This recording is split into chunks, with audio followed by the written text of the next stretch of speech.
Learn with Jingle Kids. Hello kids! Welcome to episode 3 of our alphabet adventure. We already know few simple words starting with the letter D.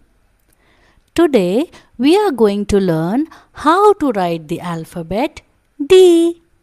Let's start.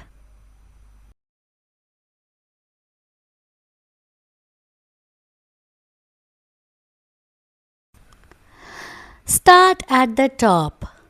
Draw a straight line down. Curve it round to the right like a big bowl. This is the capital D or the uppercase D. Now let's try and write the small d.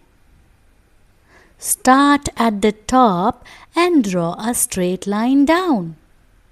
Curve it round to the left like a little curl.